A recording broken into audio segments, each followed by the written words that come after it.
মোচা আমরা অনেকেই অনেক রকমভাবেই কিন্তু খেয়েছি, তাই তো বন্ধুরা। তো আজকে আমি যেভাবে মোচার রেসিপি বানাবো সেভাবে তোমরা অনেকেই হয়তো খাওনি। তো কিভাবে বানিয়েছি এরকম একটা লোভনীয় মোচার রেসিপি, তো চলো তোমাদেরকে আমি দেখাতে থাকি। তো hello everyone, welcome back to my channel Payel lifestyle. কেমন আছো তোমরা সবাই? আশা করি ভালো আছো। তোমাদের আশীর্বাদ ও ভালোবাসায় আমিও বেশ ভালো আছি।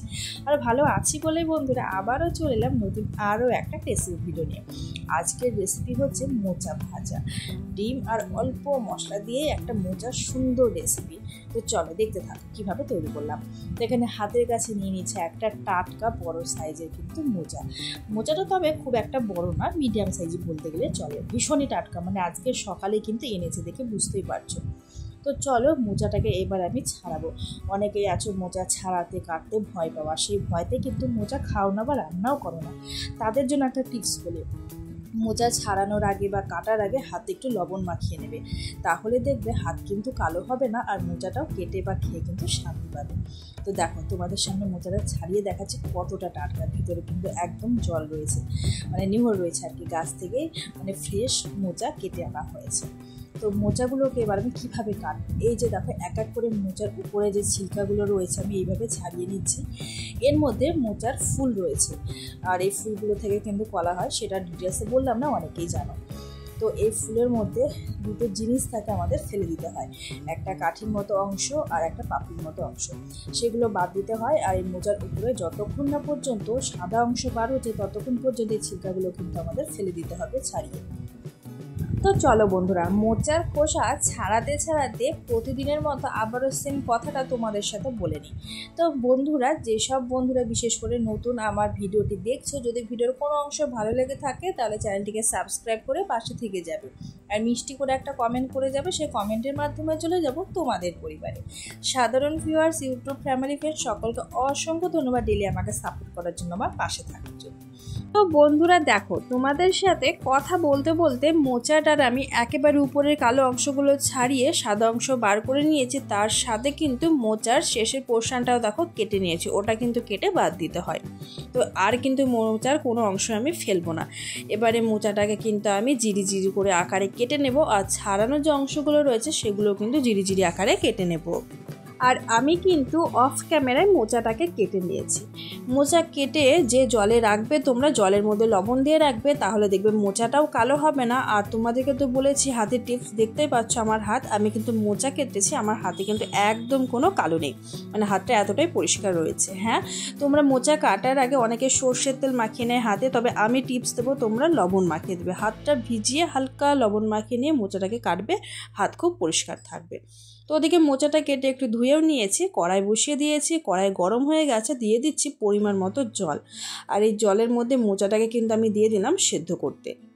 মোচাটাকে খুব বেশি সেদ্ধ করব না, তবে মোচার মধ্যে যে পরিমাণে আঠা থাকে সেই আঠাটা যাতে বেরিয়ে যায় সেইভাবে কিন্তু সেদ্ধ করব। আর এখানে দেখতে পেলে 1 চামচ পরিমাণ কিন্তু লবণ অ্যাড করলাম, লবণটা দিলে কিন্তু খুব তাড়াতাড়ি মোচাটা সেদ্ধ হয়ে যাবে।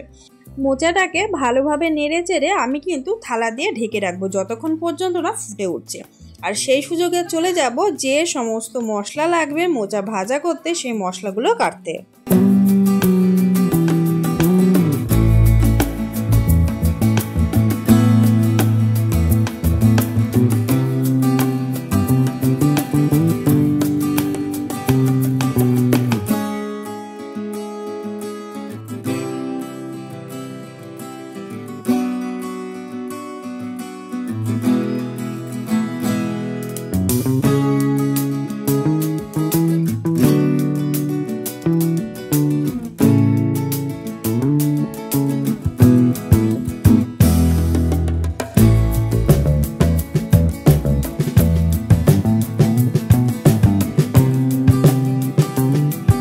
আর বন্ধুরা, মোচাটা কিন্তু সেদ্ধ করে জলটাও ঝরিয়ে নিয়েছি, এই যে একটা ফুটো ঝুড়িতে কিন্তু ঢেলে নিয়েছি, যাতে কিনা মোচার মধ্যে যে পরিমাণ জলটা জমে থাকে সেটা কিন্তু ঝরে যায়।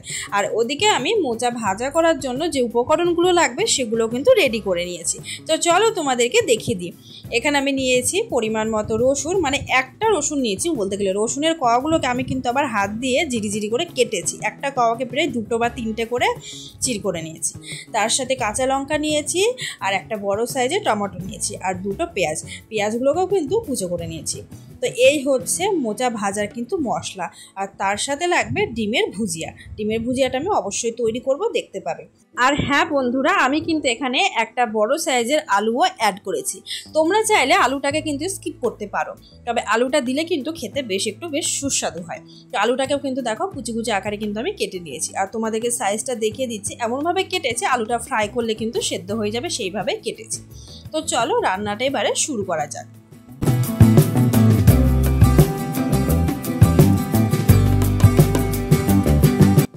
গ্যাসে কড়াই বসিয়ে দিয়েছি, তেল গরম হয়ে গেছে। আলুগুলো কিন্তু বেশ অনেকটা পরিমাণে ফ্রাই করা হয়ে গেছে, মানে আলু বয়েল হয়ে গেছে বলতে পারো ফ্রাই করার সাথে। কড়াইয়ে যে পরিমাণ তেলটা বেঁচে রয়েছে সেই তেলের মধ্যে দেখো এই যে আমি যে মশলাগুলো রেডি করে রেখেছি সেই মশলাগুলো এক এক করে কিন্তু অ্যাড করে দেবো।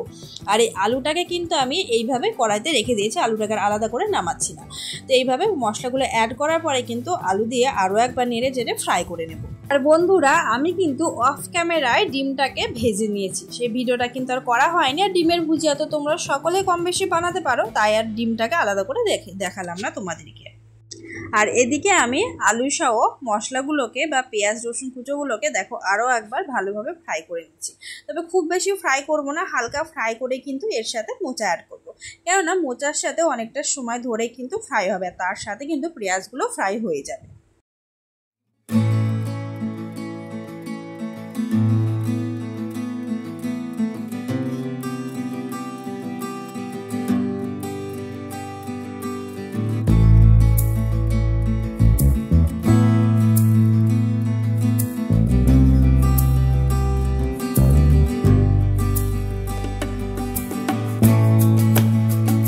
আর হ্যাঁ বন্ধুরা, আমি কিন্তু এখানে টমেটো অ্যাড করেছিলাম না আগের থেকে, তোমরা দেখতে পেয়েছো। টমেটোটা পরে অ্যাড করলাম, এই কারণে টমেটোর থেকে কিন্তু জল ছেড়ে দেয়, আর সেই কারণে কিন্তু পেঁয়াজগুলো ফ্রাই হতে সময় লাগে, তাই টমেটোটা পরে অ্যাড করেছি। এরপরে অ্যাড করে দিচ্ছি হলুদ পাউডার, আর লবণ তো পরিমাণ মতো অ্যাড করতে হবে, কেননা মোচাতে তোমরা দেখেছো আমি কিন্তু সেদ্ধতে লবণ দিয়েছি, তাই লবণের পরিমাণটা কিন্তু তোমাদের সকল সময় ব্যালেন্স রেখে অ্যাড করতে হবে, কেননা লবণ একটু যদি বেশি হয় না তাহলে রান্নাটা কিন্তু পুরোই বেস্বাদ হয়ে যেতে পারে। তাই লবণটা তোমরা নিজেদের হিসেবে পরিমাপ করে দেবে।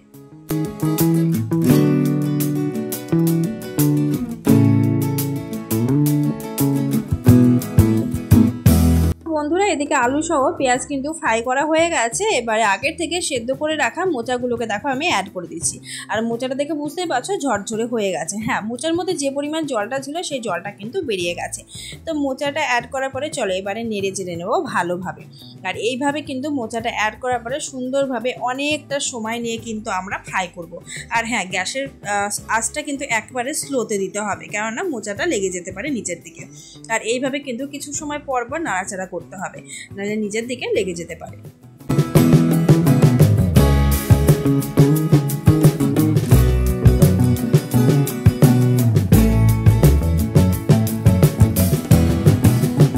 আর বন্ধুরা, তোমরা দেখতেই পাচ্ছ এখানে হলুদের পরিমাণ একদমই কম ছিল, তাই আমি কিন্তু আরও একটু হলুদ পাউডার অ্যাড করে দিলাম। আর হলুদ পাউডারটা এখন অ্যাড করলাম, এতে কিন্তু কোনো হলুদের গন্ধ বেরোবে না, অনেক সময় কিন্তু হলুদের গন্ধ বেরোয় উপরে দিলে।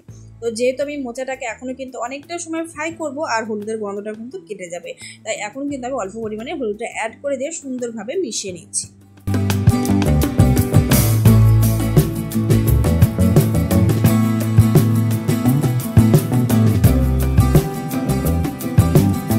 বন্ধুরা, তোমরা তো দেখেছো মোচা ভাজাটা কিন্তু থালা দিয়ে হালকাভাবে আমি ঢেকে দিয়েছিলাম, আর এতে কিন্তু মোচাটা একেবারেই কিন্তু হয়ে গেছে। আর নিচের দিকে হালকা লেগে গেছিলো, সেটা আমি নেড়ে চেড়ে নিয়েছি। আর তোমাদেরকে বলেছি আগের থেকে আমি ডিম ভেজে রেখেছি, সেই ডিমের ভুজিয়াটা কিন্তু মোচাতে অ্যাড করে দিলাম। তো মোচা ভাজাটা কিন্তু একেবারে শেষের পথে, এবারে কিন্তু আমি নামিয়ে ফেলবো। সামান্য উপকরণে মোচা ভাজা তৈরি করে ফেললাম।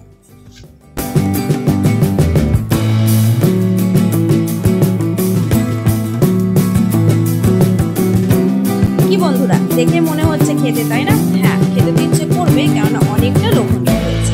গরম গরম ভাতের সাথে এইরকম মোচার একটা রেসিপি পেলে কিন্তু এক নিমেষে এক থালা ভাত খাওয়া হয়ে যাবে। তো বন্ধুরা, যারা এখনো পর্যন্ত এরকম রেসিপি খাওনি তারা অবশ্যই ভিডিওটি দেখে আজকে ঝটপট করে বানিয়ে ফেলো মোচার রেসিপি, দেখবে খেতে ভীষণই ভালো লাগবে। আর বন্ধুরা, অবশ্যই তোমরা কমেন্টের মাধ্যমে জানাবে আজকের এই মোচার রেসিপি কেমন লাগলো। আজকের মতো তোমাদের সাথে এখানে বিদায় নিলাম, দেখাবে নতুন কোনো ভিডিওর সাথে। টাটা বন্ধুরা, ভালো থেকো।